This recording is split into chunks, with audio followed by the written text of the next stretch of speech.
What is up, my dynamic DJs? We are back for another fight week, another pay-per-view. UFC 316 is right around the corner, and we have a lot. We have a lot to cover. Let's give it a dynamic breakdown. Hopefully, we can all learn something new, have a little fun, and get hyped up because this is going to be a crazy night in New Jersey. As always, we have our agenda. We have a rematch on our hands. We have two belts and a rematch.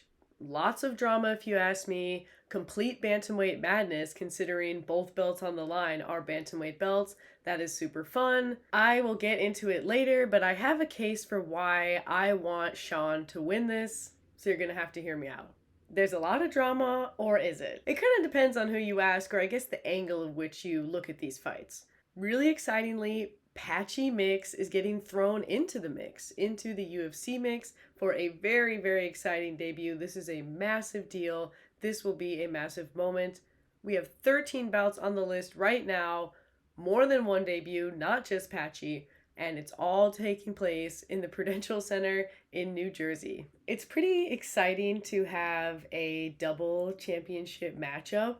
We always love that, but it's kind of interesting that it's for the bantamweight belt two times. So absolute bantamweight madness, and it's going to be two really exciting fights that are very different from each other.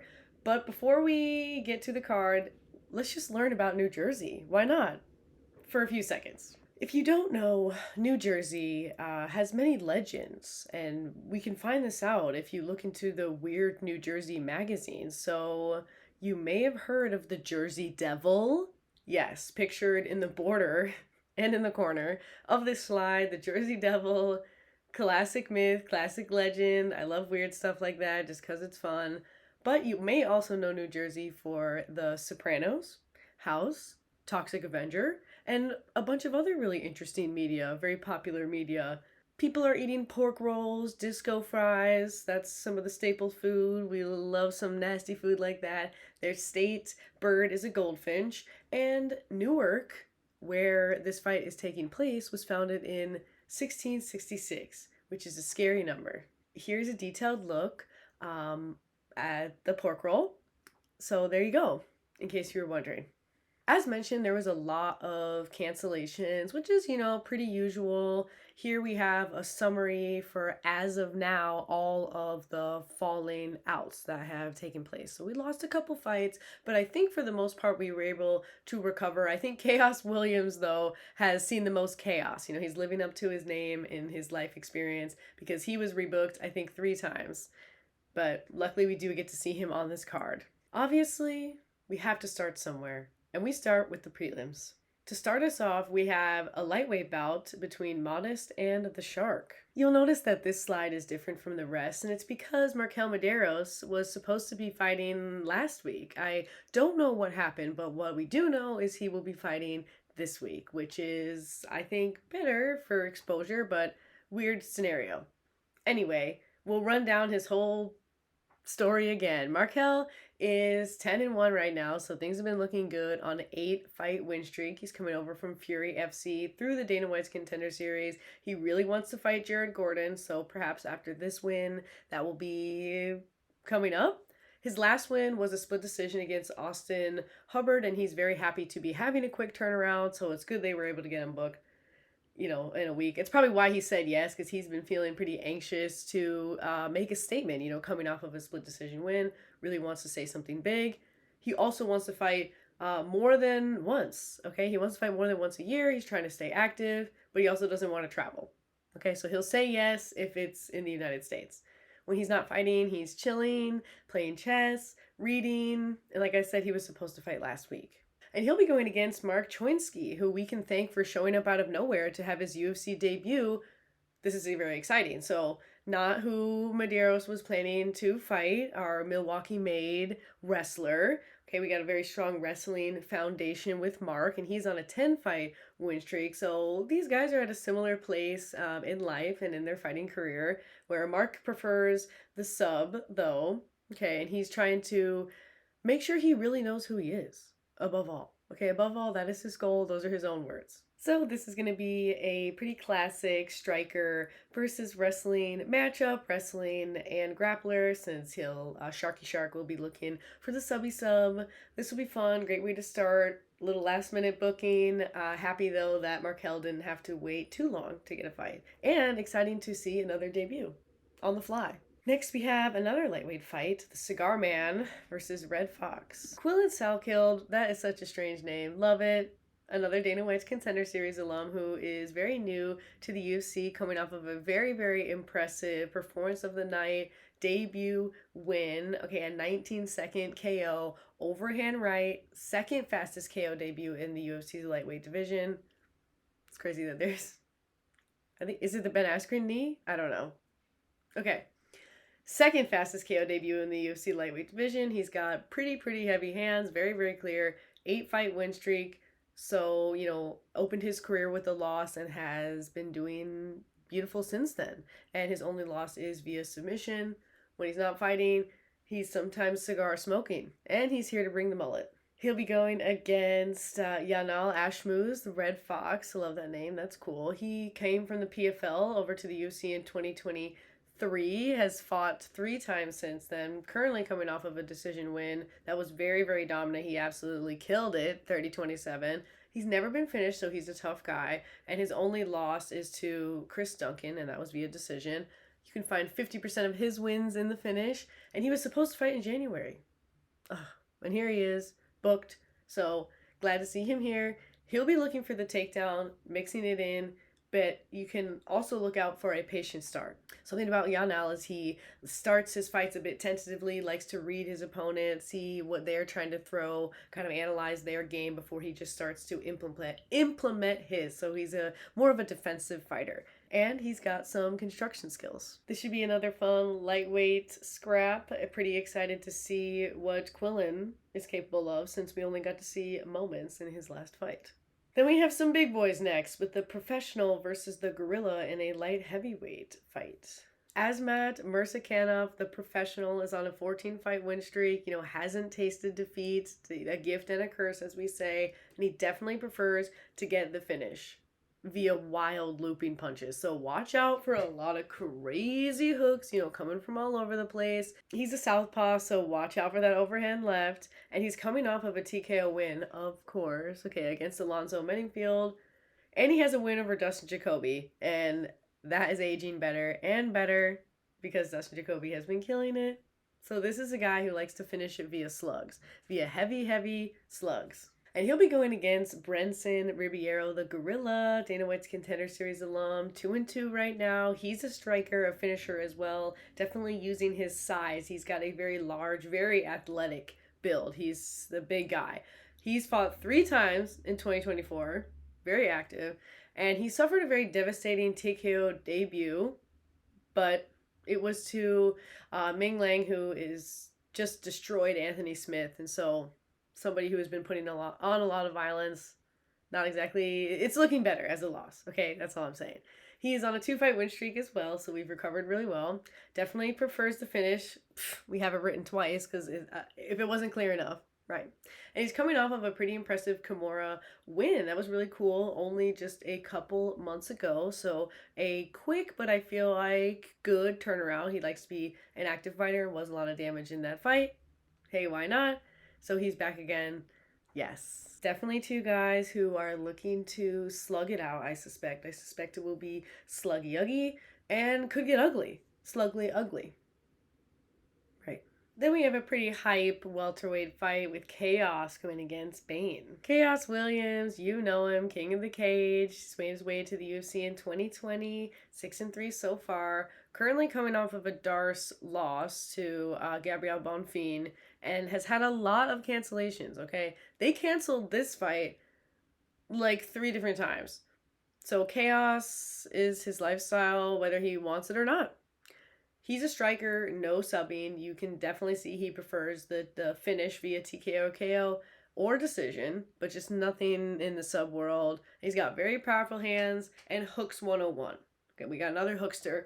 Seriously, chaos, but he's pretty quick with it, so they don't look, okay, that's terrible, but Yeah, you don't see a lot of straight punches from Chaos. You're going to see him trying to load up with those hooks. And he's never been knocked out, so I feel like that is a big reason why he's willing to take those risks, because he's tested his durability and he's confident. He's confident that if he takes a couple on his way in there, it's not going to matter. He's still going to keep going. And in his mind, his opponent is just another person in the way. So maybe if you ask Chaos what he feels or how he feels about all these cancellations, he might not even care, because everybody is just a target. He'll be going against Andreas Gustafsson, who is also making his debut, a very exciting debut. A much anticipated and frequently canceled. Again, both of these guys have the cancellation curse, so it's a miracle that they are meeting now. Okay, but we love to see it. He's on a 3-fight win streak, and he is very powerful. He's got some very frightening finishes in the striking category as well. His only losses are via decision, and within that, split and majority. So he's never really been pushed out completely, if you know what I mean. Even his losses that he had were, they were competitive stuff. Both guys are very violent strikers, so this should be a very violent striking match. I think this one's going to be really exciting. I think that it's going to be two people who have got their eyes locked on murder, and they're going to be trying to get the murder in there. Really great, really exciting stuff, and we're just happy to see the cancellation curse hopefully cease. And you get two guys whose fights have been canceled a million times, booked and ready to go, hungry. Because, sometimes when you keep getting canceled, you get a little irritated. You're irritated, okay? That's going to add to your eagerness to want to put on a brilliant performance. I suspect a brilliant performance from both guys in this one. Then we have Deku versus Si Tengan Mout, which I don't know how to say, nor do I know what it means. Zhu Shengyu is 31 years old, and he is on an 11-fight win streak, winning all of the ways. And he he definitely fights that way as well. Like, he's looking for all sorts of different options. 50% of his wins do come via decision, usually outgrinds people and does a little bit more in there. AFC, ZFN, UFC debut. So this will be his first octagon appearance. Something really interesting about him, as pictured in the corner there. And here's another picture. He likes to keep his hands really low. He's a bit of a showman, so that worries me. Likes to dance a little bit in there while the fight is happening. Just the kind of a cockiness, which can be fun. But again, it worries me. It worries me with the hands to be really low, especially when you're against a powerful opponent. He's looking to mix in the takedowns, and he has really good takedown defense. He's pretty good at sprawling out and preventing any of that nonsense, and is looking for the level change himself, usually a couple takedowns per round, and he's his own hero.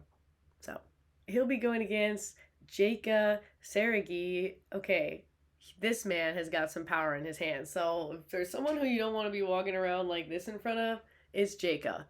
So Road to UFC prefers the TKO KO finish via a lot of different scary avenues. Spinning back fist, his spinning back fist win, it's the sound that it makes, some nasty stuff, but that's not it. He has a couple of finishes with some long, nasty right hands. So really cool stuff. He's very full extension punches. This guy's got a lot of power, seizure-inducing power. When he is getting knockouts, you can see his opponents, they're messed up. He's actually never lost via decision, and he's only won that way once. So in a sense, a bit of a chaos fighter, but he can grind it out to decision. He's coming off of an armbar loss, maybe a little submission susceptible as somebody who prefers to strike it out, but both of these guys do. I'm expecting a lot of power from Jaka, as we've seen, and I'm expecting a lot of weird, silly, quirky antics from Zhu Shengyu, which we have also seen. Speaking of power, our next fight is a heavyweight matchup between Polar Bear and Salsa Boy. Sergey Spivak is number 7 because he's faced a lot of really intense competition since his UFC debut in 2019. Tom Aspinall, Tuivasa, well, that may not be stiff competition depending on who you ask. Okay, yes, he's faced stiff competition. Speaking of stiff competition, he's coming off of a TKO loss to Jolton Almeida, who has been looking really good lately. He's never been submitted, though, and is often submitting himself. Something about Sergey, if you haven't noticed already, is that the takedown is incoming. It's incoming. It's imminent. The threat will simply get you. He can slam big boys of all different sizes and get his ground and pound on quick. That's what he prefers. Loves the ground and pound, loves to just sit on top of you and unleash. And he does cause a lot of really like scary violence in there. He's somebody who definitely can get active in the ground and pound position, doesn't just weigh on you like a wet blanket, goes to work. When he's not fighting, he is hanging out with his lady and being an outdoorsman. He's going against the salsa boy, Waldo Cortez Acosta, who's made his way to number 11. He's a former MLB player, and he used to get into fights over there as well. So he started martial arts at the age of 24, which is very young in life, of course, but a lot of people start martial arts when they're 2. So he's still evolving, still learning, and you can see that a lot since he started late in the game. He started out with boxing and then made the transition to mixed martial arts through LFA and then found his way through the Dana White's Contender Series and has been really looking pretty good in the UFC as far as outcome. And he's been getting a lot better in his skill set. 4-fight win streak, coming off of a stoppage win over Ryan Spann. I know people like to say mean things about Ryan Spann, but they shouldn't. I think that is pretty significant. He's never been finished, and he's also utilizing the takedown, and he's pretty hard to fight off. So when he wants that takedown, chances are he's going to get it. He was really hoping that he was going to be fighting Derek Lewis or Tai Tuivasa, but I think he should be happy that he is getting somebody ranked above him. This is a great opportunity to crack into the top 10, and he is the salsa boy because he's got real salsa knowledge. He's also been working with GSP, so evolving his game, getting some GSP wrestling, some GSP secrets. That's great. And he's a family man. These are 2 big guys who I suspect will be tentative at first, but I do think that they are going to put on the pace. I've definitely seen Waldo specifically has bettered his cardio, has bettered his pace. So I'm hoping that this one is a pacey fight. And I do suspect at one point, though, someone's going to end up on the ground with someone else on top of them, unleashing that ground and pound. That is, I think, a likely finish. I think that this one will most likely be a battle for the takedown, a battle for the ground and pound position. Then we have a women's flyweight fight with the Queen or the Queen of Violence versus the Joker. Ariane Lipski da Silva, number 13, is a Muay Thai national champion in Brazil and a Muay Thai black belt. She's also the KSW flyweight champion, former, obviously in the UFC now, and she defended her belt twice, so she was really solid there. Things have been a little bit more challenging making the transition to the UFC with a current record of 6-7, but a lot of great competition in there. She's attacking the body, looking for the clinch, so pay attention to that, throwing a lot of kicks to the body and then working her way to close the distance and attack with the knees. Coming off of 2 losses, most recently to Jasdavicius via Darce choke, and as we know about Jasmine Jasdavicius, she is doing incredible right now. She's doing incredible things. She is on her way to the top in my opinion, and she's also pretty subby, so that's all right. Ariane wins all the ways, but most often via decision. And she has been training all over the place, actually. She was previously at ATT, which can sometimes be a less focused training just because there's so many people in the gym. She's been focusing a little bit more, training specifically with some different people, Henry Cejudo included. It's actually 2 Henry Cejudo pupils on this card. And she is very excited to fight. You can see it. You got a picture of her and her beautiful smile, but you can see it all over her face. The smiles are just beaming, and the most important thing to her is having fun, and she is looking ready to have fun. And she has got a fun opponent on her hands. Kong Wang, the Joker, made her UFC debut in 2024 with a 1-minute KO. Okay, so she's got real power in her hands because she has a very solid kickboxing foundation, a wealth of experience in kickboxing, and a wealth of accomplishments. I hardly any scratches in her kickboxing record. She's looking to keep the fight there as well. This silly, wild, crazy gal who's never been knocked out, only losses via decision or submission via rear naked choke not too long ago, but she's coming off of a decision win to Brazil.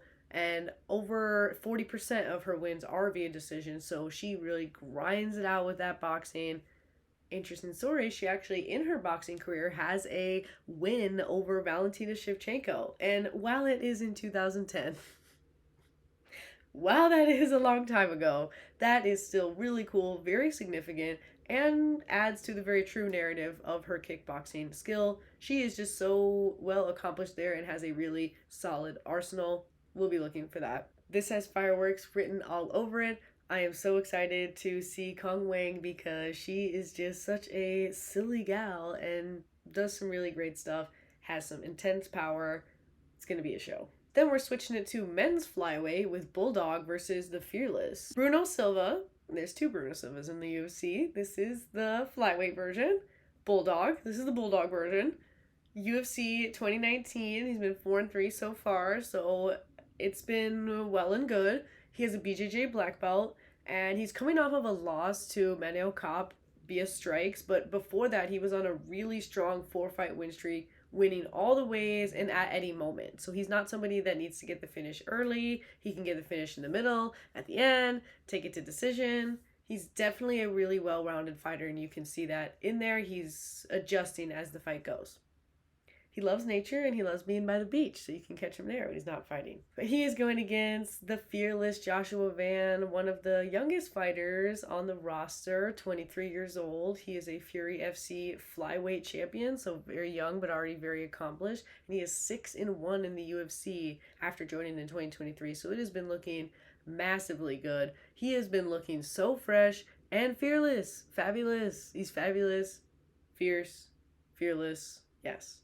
3-fight win streak currently, coming off of a very wild get off me type decision win with Ray Tsuruya. So Ray was, Ray is a submitter, and he was trying his best to submit Josh. He was all over him. He was, wouldn't get off him, but Josh is just activity 101. He has never lost a fight that has went to decision because his output is so insane that the bar is just crazy. It's very hard to do more than what Josh does, and he really proved it in that Tsuruya fight because he just refused to be suffocated.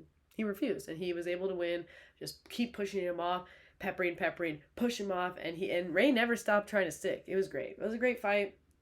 Really great performance. He is really activity 101, and he's his own favorite fighter for a good reason. Joshua Van is such an exciting up-and-comer. Going to be really exciting to see this very fast-paced fight. It's guaranteed to be fast-paced. I think this one is going to go all the way to the decision, and I think we're going to see some high output. It's going to be great. Probably going to stay in the strikes. And after this, we should arrive at our main card. First up, the Silent Assassin versus Trailblazer. Tough, over to the UFC in 2015, so he's definitely been there, done that. A 16-6 record, which is very solid. He's faced a lot of really great competition. He's actually following in his mom's footsteps. If you didn't know, his mom is a accomplished karate woman, and he is a karate kid himself. Also a BJJ black belt, so he has a very, very strong martial arts foundation, but he's had a very, very weird 2023 and 2024. He fought only once each of those years, and there were 5 canceled fights within that. He actually suffered from a subdermal hematoma, aka brain bleed, so been dealing with some extremely serious injury, but he's coming off of an Anaconda choke win over Garimbo. So hoping that he's okay. Genuinely hoping that Vincent Luque is fully recovered and that the injuries are truly in the past. He is going against probably the quirkiest fighter in the UFC. Truly is a trailblazer. Activity. 21st fight since 2020. What is going on here? That is for real. 41 fights in the last 10 years. Kevin does not quit. He is absolutely living in the now. And speaking of activity, we always have to applaud Kevin for being a good Samaritan, for stepping in and saving lives. We love this. And he's so creative in the octagon, doing crazy stuff. You never know what he's going to do. And he's not afraid to ask for advice. Never forget the Brunson fight in 2021. Kevin Holland is so amazing. He does it all. He does it all. I'm a ride or die. I'm a Kevin Holland ride or die. Vicente Luque and Kevin Holland are both legends. Vicente Luque, legend for being such a complete MMA fighter, a terrifying finisher in the submissions and the knockouts. I mean, he is violence 101, really puts on a dynamic performance, and so does Kevin Holland. He is so quirky. He is an in-the-moment type of guy. This one is, it's got some real fight of the night potential on it because both guys just really bring the fireworks in their own way. This is one that's really hard to predict, but Vincent Luque is definitely going to be looking for the finish in one way or another. And Kevin Holland is looking to respond. He's looking to evolve as the fight evolves. This one's going to be great. We know it. Fight of the night, probably. Let me know if you agree that this one has some fight of the night likelihood, because I really think this is an amazing style matchup. It's just so strange. It's going to be great. If this fight isn't exciting, yeah, I'll be damned. I'll be damned. Then we have a very exciting debut, another debut, Switchy versus No Love. Mario Bautista has made his way to number 10, Claw and Scratch, from LFA to the UFC in 2019 and is 9-2 so far. He is a Switchy, switching it, and he's on a 7-fight win streak. He has never actually lost a decision, so you can count on Mario to keep the output high. His win over Aldo was split, okay? Jose was a little sassy McSassy about it, and there has been some controversy. Let me know if you are one of the people who thinks that it was Mario should not have won it. Let me know. He's looking to spoil the debut. That's kind of the story. That's also his own sentiment, of course. You gotta say that. And Mario is really creative. So, he can keep it striking. He can fly those knees. He can get the rear naked choke. Rear naked choke is definitely his preferred submission. And most importantly, congratulations on being a daddy. He is new to being a daddy, Mario. And he's going against Patchy No Love Mix. Put some no love in the mix. Risen to Bellator star. He was amazing in Bellator. Absolutely amazing. Champ, of course. And he is actually filling in for Marlon Vera. So Marlon Vera has kind of been dropping out. Ever since the Sean O'Malley loss, it's kind of been hard to book him. Hope he's all right. So this is Patchy. He makes his debut, of course, the most anticipated debut on the card, probably. I guess it depends on who you ask. We have a lot of debuts. But Patchy is undoubtedly the most famous person making their debut on the card, with a very solid wrestling foundation and perhaps one of the best substers in the game. He really is. He's so subby, and he is looking for that neck. He has but one loss. Yes, he's really not afraid of anybody, and he can really make the fight mean. He's a Cub Swanson, okay? He'll get mean. He's not afraid of anybody, but he's a great guy on a 7-fight win streak. And we gotta say, just like Mario's most important life experience right now is being a daddy, Patchy's most important life experience probably is his recent engagement to Tatiana Suarez. Talk about a grappling love story. Next, we have a middleweight fight with Zipper against Body Bags. The truth is I didn't know what to nickname Calvin, so I nicknamed him the Zipper because Joe is Body Bags. Simple as that. Calvin, you know him, tough 17, veteran as hell. He is in the UFC since 2013. Okay, his fight with Izzy is in the Hall of Fame. Like, he's been there, he's done that. His career, he could finish it right now, and he's accomplished enough. He's done it all. But, why not get a couple of more fights in? He's a takedown kind of guy, but within his strike. So within his standing toe-to-toe boxing, he'll pepper in a few takedowns. He's got that big boy wide takedown frame. He's never been knocked out. Another reason why he's not afraid to stand toe-to-toe. And he's coming off of a decision win against Daniel Rodriguez, but it was over a year ago now, or nearly a year ago now. Is he on his way out? Are we going to see a second run? Like I said, he could stop right now, and he's already done so much. Very accomplished guy.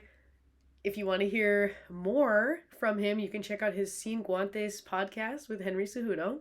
Okay, like I said, another Henry's pupil. He's had a lot of cancellations, perhaps a little rockiness lately. But Calvin, he's the veteran, he's the grinder, he's the toe-to-toe type guy. And he'll be going against Joe Body Bags Pfeiffer. I have to admit, I don't like that nickname, and I don't like that it has a Z. I've said this before, I just don't get it. Not that I'm passionate about it, but Body Bags. Okay. He had a really weird Dana White's Contender Series moment where he had this arm injury that kind of ruined the fight. I mean, I guess you could call it a valid TKO win on his opponent's part. Maybe. All right, but he was able to redeem himself with a KO win on the Dana White's Contender Series on his second attempt, and he came to the UFC in 2022, has been 4-1 so far. His lone loss to Jack Hermanson, which I would say That's all right. Jack is a baddie, baddie, baddie. We know this. Joe is very much so feisty fifer. He has overcome hard times and he is feisty in there in the octagon. Definitely a knockout guy, and he's trying to get the knockout right away. You can see immediately he's searching for it. He's coming off of an overhand right knockout actually against Marc-Andre Barrio. Love him. And that was last year. So it's been a really rough time for Joe lately. So I don't know what's been up in Calvin, like where he's been. I don't know this. But I do know that Joe has had back surgery. Yikes. That's really serious stuff. And he has been on the healing journey, says that he's good now. I hope that he is, because that's some scary stuff. He was supposed to be fighting relatively recently over in UFC Mexico, in Mexico City, but apparently he was pooping his little pants. Okay. Now he's scared. So the fight got scrapped, and now he's scared of Mexico, even though he admits he was pooping his pants before he even got to Mexico. So I don't like to see that misdirected hate. Okay. Whatever. Now he's in New Jersey. Now he will be in New Jersey, very close to Philly. He's very close to home. So I'm glad that he's there, because if he doesn't like to travel, he doesn't have to really. Confrontation is a good thing for me, is one of his quotes. So he wants to talk trash. He wants to get sassy. He wants to make up a beef. So right now he's trying to find anything and everything he can to say a bad thing about Calvin, just to get himself riled up, that's just his style. And if you want to learn more about Joe and get a deep dive into his life, into Feisty Pfeiffer's life, you can watch Journey to the UFC on Roku, which is a pretty cool documentary, kind of, inspiring the next generation of fighters, perhaps. This one will be scrappy, scrappity-dapple-doo. I think that Joe will be immediately looking for the kill. I'm hoping that everything is good after he was pooping his pants and had back surgery. So, he'll be Feisty Pfeiffer, though. We know this. We know he'll be feisty, trying to have his body bags moment. I sound like a hater, but I'm actually very, very excited for this fight, and I think both guys have a really interesting skill set, and I suspect there to be a lot of damage coming from the hands. A couple overhand rights, of course. We finally have made it to our co-main event, a dual main event if you ask me, Golden Girl against the Venezuelan Vixen. Kayla Harrison is the golden girl because she is blonde and beautiful, but she is also a two-time Olympic medalist, okay? Judo Olympic medal and pioneer. How do you win? How do you do it twice? Okay, how do you win the Olympics twice? Yes, her belt is in the Smithsonian, so she is genuinely a historical figure. At the age of 34, she is already a national historical figure. International, actually, an international sports Hall of Famer. Her transition to MMA came from, a loss of purpose, not knowing what to do with herself, since she had literally accomplished everything that a human being could want to accomplish. But when she did transition to MMA after taking her first striking class, the road was just skyrocket. Like her, the ceiling was nowhere to be seen. Kayla Harrison went 15-1 in the PFL. I mean, she was their queen. She was their face. And she made her way in the UFC pretty recently, I'm sure you know, in 2024, and has had 2 wins over Holly Holm and Ketlin Vieira. Her only loss was in the PFL, and she did not take it well. So it was a decision loss. She did not get steamrolled, okay, but she did not take it well emotionally. But she has grown a lot since, and you can see that. She reflects a lot about how when she lost, she was afraid that her kids were going to be sad as well, that they were going to be as depressed as she was. And they didn't even, all they care about is that she's their mom, that she's there at the end of the day. And so that was kind of I would say a beautiful wake-up call. So now she's just more centered, not as afraid to lose, not as afraid to not be invincible, which I think is just can be a hard thing for someone who's been pretty perfect. A lot of drama has been around the massive weight cut. So Kayla Harrison previously fought up at even 155 pounds, and now she's having to cut all the way down to bantamweight. But the thing is she is a professional, and she has been absolutely on business. So while she has never had to make championship weight, right, because we don't get wiggle room for that stuff, I really believe in her. I don't suspect there will be issues on the scale. I don't think she's gonna. I think she's gonna look like a ghost, but I believe in her because she's a professional. She's a professional. She is someone who has been drug tested so frequently and has came out clean every time. Okay, And again, like I said, everything comes back to being a mom. She's always got that centered on her spirit and her focus. And she has a will like no other. That is why she is such an achiever. She's used to flipping opponents like scrambled eggs. That's her style. Judo, of course. And if you don't know, she's actually an author. It's a very educational book about fighting back against abuse. It is just amazing. The things that she has done with her life, and the ceiling, like I said, it's nowhere in sight. She just keeps going. She'll be going against Juliana Peña, the current women's bantamweight champion, the Venezuelan vixen. Tough 18, actually the first ever woman to be Tough champion. So both Kayla and Juliana are serious pioneers. And Juliana has definitely reached that veteran status, having been in the UFC since 2015 and having achieved championship status twice.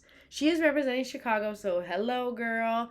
And she is an absolute scrapper, brawler, and she digs deep. That is what is so characteristic about Juliana Peña, is she will dig to the depths of her soul, a soul that I think has so much depth that it's unquantifiable. I don't even know how much soul she really has in her, because she just doesn't quit. And she is a mommy. We got two mommies, and she has already proved everybody wrong before. Okay, I believe it was the biggest upset in UFC history. I don't actually know that, but it was one of the biggest upsets for sure when she finished Amanda Nunes. That was absolutely legendary. There was hardly a soul on the planet who suspected it. I know that she has it in her to prove us all wrong. I don't mean to say me, don't include me in that. To prove the haters wrong all again. She wins in all the ways. It's that Peña power, it's that mom strength. She really has it all.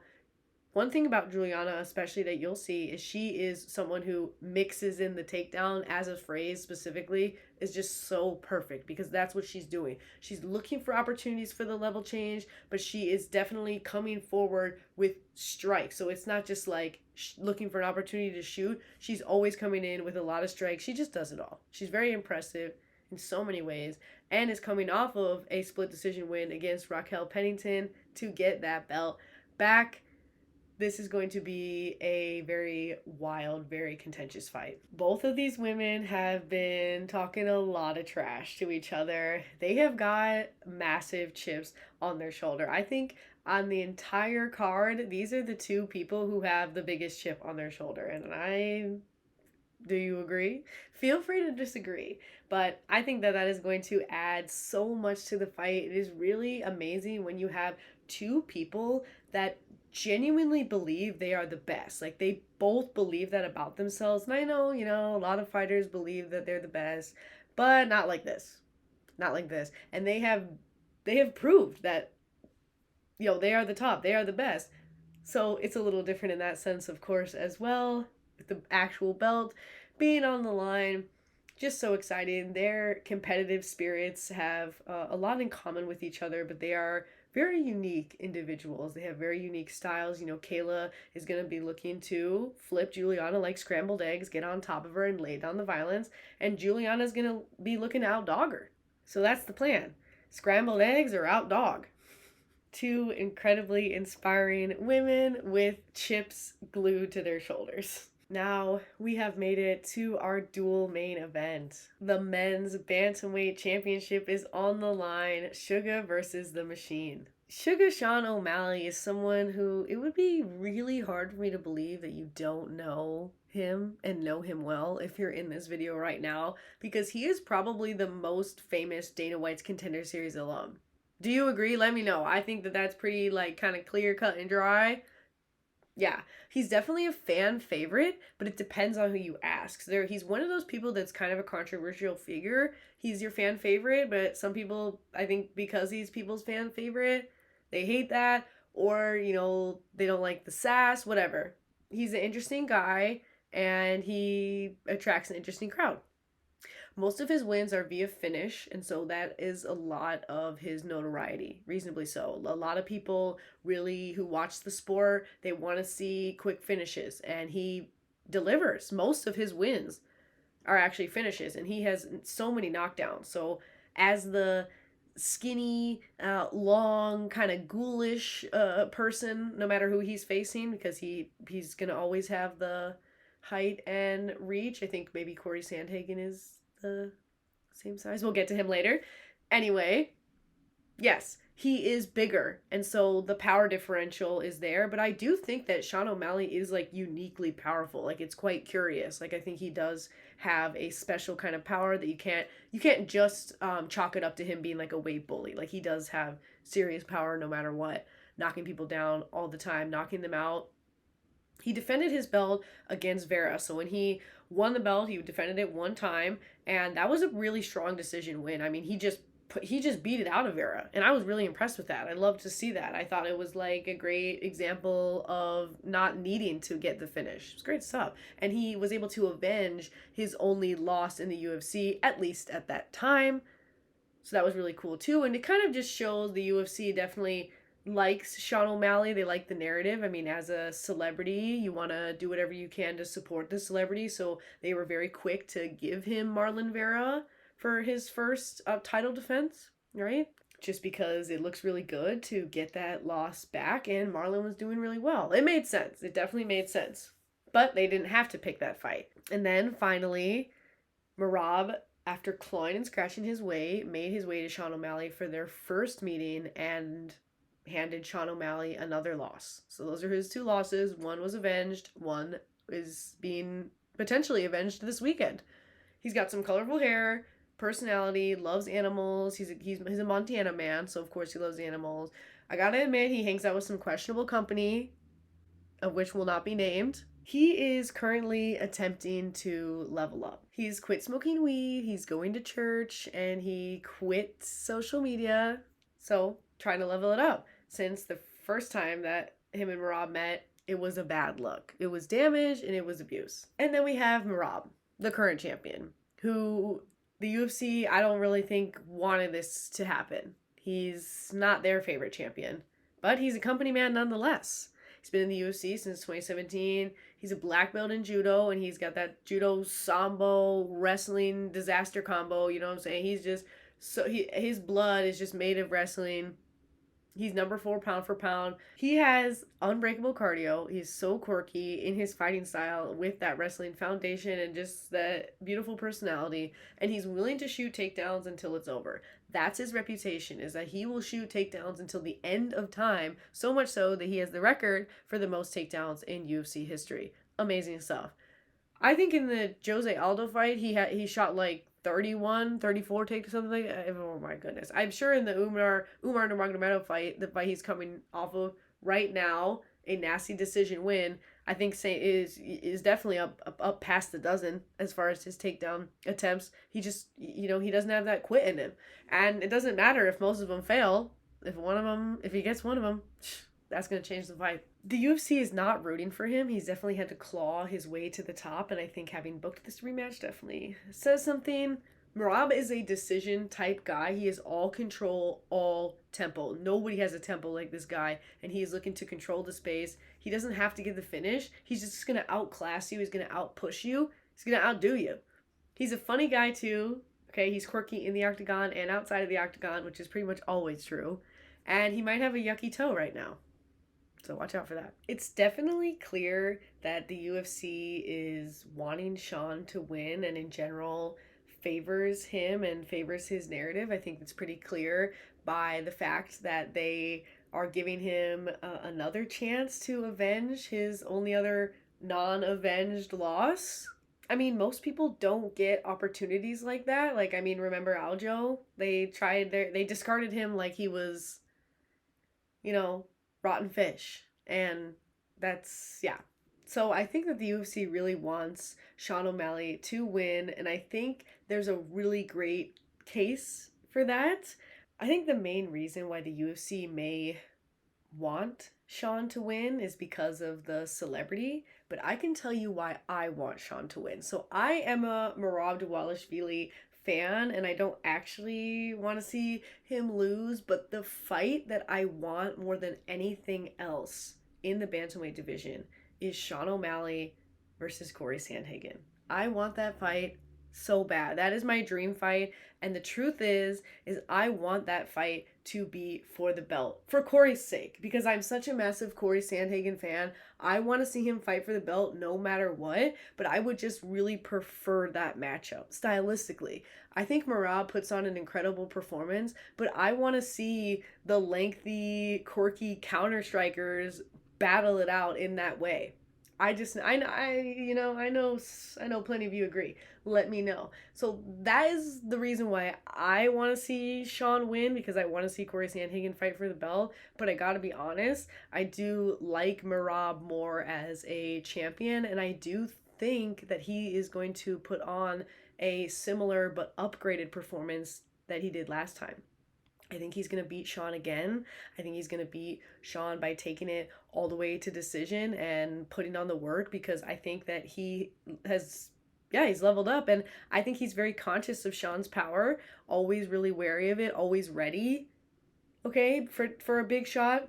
I know that in the countdown video, they were just like so obsessed with the one body shot that got Merab, but it's true. Sean has some really big power, but I think Merab is not taking that for granted. He's very aware of that. And I think we're going to see a very similar story, because I'm not sure what Sean has really been up to. He hasn't, we haven't seen it. We don't know really what Sean's been up to. I think the UFC is trying their best to paint the picture that he's really changed, and we're going to see like an entirely new Sean O'Malley, which would be cool, but I'm just not so sure about that. I know that Sean has it in him to push 5 rounds and to get scrappy, but I don't know if he has what it takes to deal with the wrestling this second time around either. So, yes. I have been talking for so long because there is just so much to say. The co-main and main event, the dual main event, is going to be so exciting. I think that Juliana Peña is going to show us all that she can outdog anybody, and she's going to grind her way to a win. And I think that Merab is going to put on Damage and Abuse Part 2. That is why we love fighting, because you never know. So many unexpected, unpredictable, crazy things happen. I don't think it would be crazy if Sean O'Malley comes back as Sean O'Malley 2.0. Hope to see it. I think that both of those fights are going to be really inspiring. I think we're going to be inspired. We're going to be ignited on the bantamweight division, men and women both. And there's just so many great things to look forward to. Patchy Mix is in the mix. Please let me know what fight you are most looking forward to, and anything else. Here is our song of the week, I guess song of the night. We gotta get gritty with our song of the night, because this is going to be a gritty battle for the belt on both ends, men and women's side. I expect some major grit, so we gotta get a gritty song, of course. That's all I've got. Peace out.